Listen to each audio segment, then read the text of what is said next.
It's Danny Flexen here for Seconds Out. Delighted to be joined by the man himself, Big John Fury. John, how you doing, mate? Very well, Danny. Hope you're the same, pal. I'm good, mate. I'm good. And there's loads to talk about, but I want to start with, I'm sure you're not surprised, the press conference that took place a couple of weeks ago. I was in attendance. I was right by the stage. Soon wished maybe I wasn't when the cake started flying. But yeah, I know you've uploaded an apology for the language and so on, and it just seemed a bit strange because you were the one calming everyone else down at first. What changed your mood? I let kids get in my head and wind me up, and it got the better of me, as it usually does. But Jake Paul, Logan Paul, KSI, they're very good at that, aren't they? They do boil my blood. I love them, and they're great, but they do aggravate me, as you see. Do you think they did it on purpose to try and get under your skin? Probably. But me being a touch mad, it works every time, don't it? They just go, let's go and wind the dad up. He's easy prey. We'll wind him up. They're brilliant at their job, aren't they? But look, I can only commend them kids, believe me. Because anybody who can get me to that level in my head where I'm going and acting like that, well, good luck to them. They're great at their job, aren't they? You know, and I'm just more than happy to be working alongside them. KSI, brilliant. Logan Paul, brilliant. You know, I was laughing afterwards for about an hour when I calmed down. But listen, they're great at the job. It was a great press conference. If you got any cake on you, I'm very sorry about that. I was hoping to catch it in my mouth. Sorry about that as well. I was hoping to catch it in my mouth, John, but I was a bit I believe the cake cost $7,000, didn't it? I could have done with a piece of that myself. Being a fat bugger like, I could have done with a piece of cake that day. Might have calmed everyone down. Yeah, well, listen, life's a dull place, and the people get a buzz out of me, what I do, and the Pauls get a buzz, KSI gets a buzz, it's a job well done, isn't it? Did you see kind of the plus points of it later on? Because you said about an hour later you'd calmed down, you were laughing about it. It's obviously drawn a lot more attention to the show. Well, I think the show sold out within 4 hours or so I believe, you know. I don't know how true it is, but I've just heard something on the grapevine saying they sold it out within, I don't know whether it's 4 hours or something. You know, but listen, I don't know. It's probably because when I go to a press conference, you don't know what's going to happen, do you? One of these days I could go there and get chinned. So if people want to see me get chinned, keep tuning in. It's gonna take a better man than me to do that, John, and a braver one as well. But we'll see what happens. It's, you know what it is. All I could do, you know, I let some kids get under my skin. I should have known better at my age, but you know, I'm a fun guy anyway. You know. And to me, all that's like having a cup of coffee, because that's how I've been all my life. And leopards can't change the spots, can they, Danny? And when you saw KSI's antics, not just towards you, but towards Tommy as well, during the face-off, pushed him and everything, did that make you kind of see him as more of a threat, the fact that he was brave enough, bold enough to do that? Not really. It's what they do, innit? Emotions was running high, and if we could have got together, we would have exchanged some blows, wouldn't we? You could see that. You know, because if it hadn't have been for expert security, there would have been some blows exchanged. And I think the police and the army would have had to come in to stop it. What do you make of KSI? You've obviously got a lot of respect for him for building his brand, but what do you make of him as a fighter? Do what? What do you make of him as a fighter? The kid's all right. Hey, we're not overlooking him. It's not a foregone conclusion. The kid can have a fight. You know, I've watched him, you know, and at the end of the day, we're putting in a full camp, you know, and we might as well be fighting for the 13-stone championship of the world, because that's what we're training for. You know, and at the end of the day, I don't overlook KSI. The kid can put his hands up. He knows how to fight. You know, he's got a lot better. He's improved. So, yeah, you know, we're training Tommy to do a demolition job on him, but will he fight back? Of course he will. Will he put up a fight? I'm expecting one. And if he's half the man in the ring as what he's in the press conference, well, we're set for a brilliant night, aren't we? Again. And I'm sure he is.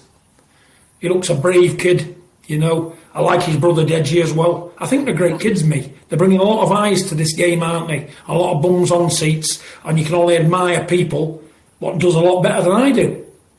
You know, I've accomplished nothing in my life. That's why I admire these kids who've done so much. The only good thing I've done in my life was when I pumped out Tyson after a belly full of Guinness. That's the only good thing I've ever done in my life, because without Tyson Fury, I'm nobody and the rest of his family ain't. You know what I'm saying? So all homage to my son. I say it all the time. You know, so yeah, it is what it is, isn't it? Well, let's not forget Tommy as well. I mean, I don't know how much Guinness you had before Tommy's conception, but he's turned out pretty well as well. Yeah, I'm still as drunk as a pig. When I get full of Guinness and I can get it on, watch out, there's a champion in the pipe. I'm assuming I don't need to watch out, but yeah. Prove it, my friend. Lock up your mums, perhaps. Hey? Lock up your mothers is the message. You said that, not me. Any middle-aged ladies watching, cover your ears up. Yeah, it's a good idea. Maybe not just your ears. You mentioned Tyson there. Quick on the draw, this dummy. Thank you. He's obviously getting ready for Francis Ngannou at the moment, but he watched Alexander Usyk, fellow heavyweight champion, against Daniel Dubois. Did you watch the fight? Tyson Fury is the best heavyweight in the world, barring none, by a country mile and more. Did you watch Usyk against Dubois? If so, what did you make of it? Tyson Fury is the best heavyweight in the world by a country mile.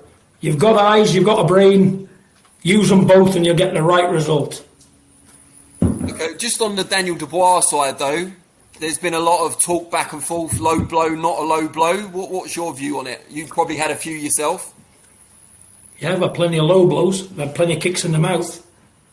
No comment. Fair enough. Do you think we'll see Tyson against Usyk at some point next year? No comment.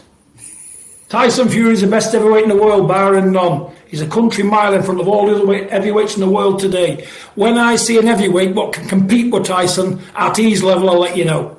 The rest of the bums I ain't talking about. What about Francis Ngannou? Respect for him for crossing over? Absolutely. Absolutely. I hold him in the highest esteem. The highest esteem and the highest regard, because he's been a world champion at his game. He's taking on the best in the world. He's taking it seriously. And I do believe he's going to bring the smoke. I'm expecting Tyson to have a broken leg or a broken arm. He's not going to come out unscathed. I'm glad they're paying him well. Because if he wasn't paying him well, I wouldn't be going up against Francis Ngannou. He's going to get knocked about, Tyson. He knows that. Exhibition, my backside. They're going to kill each other, them pair. He's got Mike Tyson there. He wants to impress Mike Tyson. Francis does. Tyson's got an ego as big as Morecambe. So as the stage is set for a battle royale. It's pretty cool, isn't it, that he's got Tyson in the camp, and obviously your son, you named him after Mike Tyson. I did. You know, he couldn't have a better mentor in his camp than the great Mike Tyson. I'm sure Mike will show him the boxing moves he needs, you know, and that's why Mike Tyson, will take it seriously because of who he's got around him. But even if he never had Mike Tyson in his corner, he's still a dangerous operator. He's got power, raw power, probably it's harder than Deontay Wilder. I seen him the other day, I watched a clip of him, and he knocked a man over the top rope with an uppercut. So, he's a dangerous dude. He's 6'6", 6'7", 20-odd stone of raw muscle, and I've seen him working out. He's got a bit of speed as well. He's got speed, power, strength, you know, bodily strong. It's set for an action-packed night. It's making me nervous now thinking about it, because it's my son, and I don't want to see him get hurt, you know. And these broken bones just keep coming to mind. And if he gets in the way of the uppercut, well, we'll have to sew his head back on. Let's hope it doesn't come to that. I hope not, but let me tell you, Tyson ain't the best in the world for nothing. If he crosses over, you know, and Tyson, I know to my son, he can get in the hectagon. He'll go in the hectagon with anybody. You know, if you let Tyson kick and punch you and do all them things to you, which I think this is what should be allowed in this fight, I should say, let Ngannou do his shit, let Tyson do his shit, a free-for-all. Let the best man walk out of it. But I think you'll see that with John Jones. I want to see that with John Jones. I don't want to see a boxing match. I want to see both men with an all-in battle royale, and let the best man stand up at the end of it and put his hands up and say he's the best man, the hardest man and the baddest man on the planet. Is that the plan then after Ngannou, John Jones? That'd be my plan.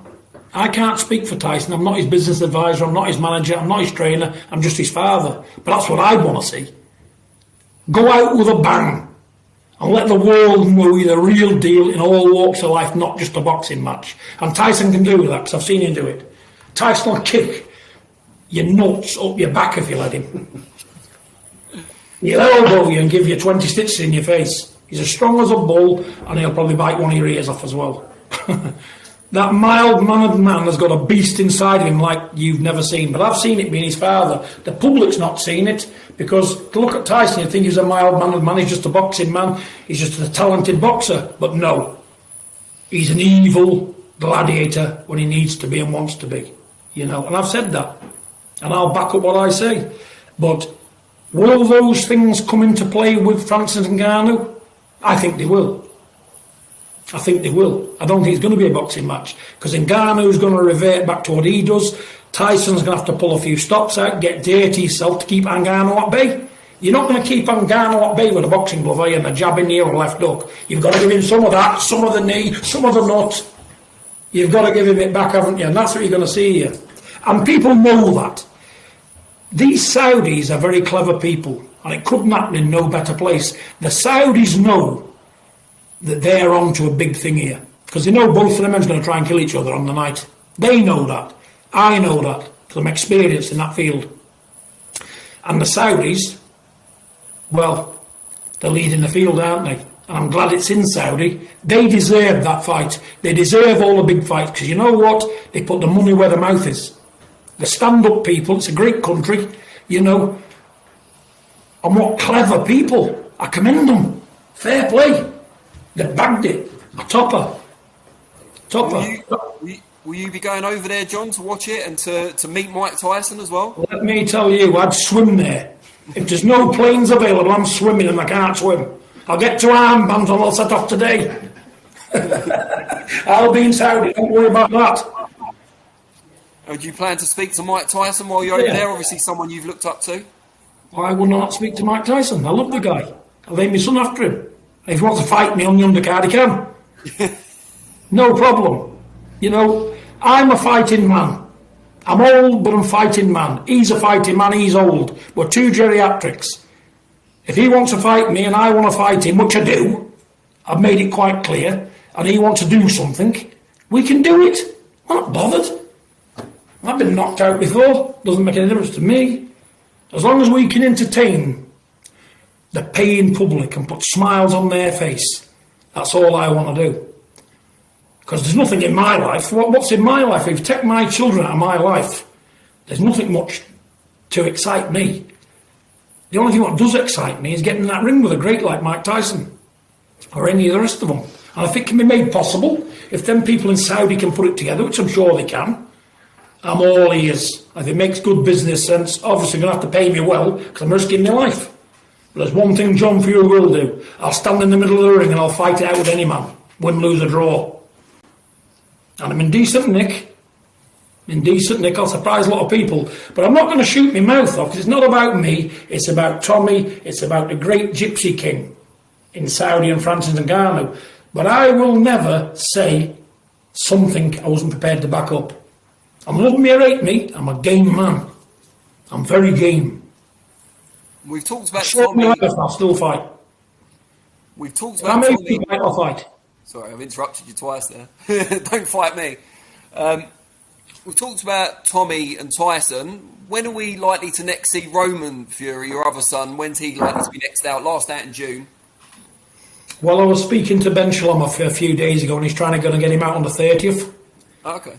Yeah, Roman, and I was speaking to Global Titans as well, another great boxing community over in Dubai.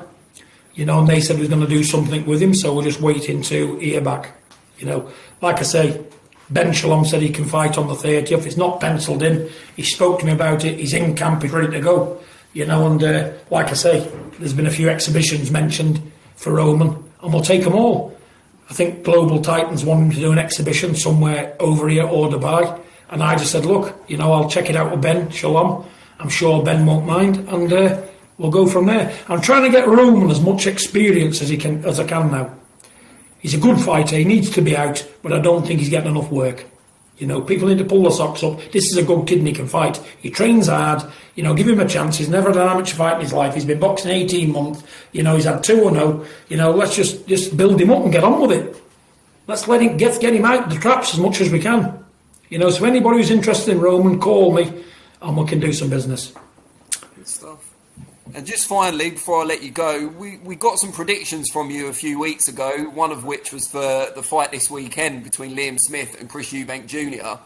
Has anything happened in the last week or so, fight week, to change your mind about that? I think you'll see a better Eubank. You know, Eubank, I think there's no pressure on him now, so he'll perform that much better. But I'm sticking with the little Smithy. I'm sticking with the Smithy. Because I think they're a great boxing family. They love fighting. There's nothing fake about none of them guys. They're warriors, my friend. And they've got a pair of nuts, you know. And like I say, like, where do you get 4 sons? What's done what they've done, all 4 of them? Again, I hold them in the highest respect and I commend them all for what they've done. I'm sticking with Mr. Smith. Great stuff. John, It'll be a better fight. Eubank will perform better. Eubank will perform better. Just let me get this, Danny, 1 second. I'm going to hold Roman? you guys for a minute. Yeah, I'll be down in a minute. I'm doing a podcast. Go on, I'll be back in a bit. See you in a bit. Sorry about that, Daniel. No, it's all right, mate. I was just wrapping up. Really appreciate it, as always. Thanks to freebets.com for providing your services as well. And Listen, they're a great company. I'm honoured to work for Freebets, honestly. Great team. I get on with the lads. We have a lot of banter. You know, they've got me working in the office. I love it. There's some admin. Big up Freebets. All the best bets are Freebets bets. Brilliant. Cheers, John. Take See you later, Danny. God bless you, mate.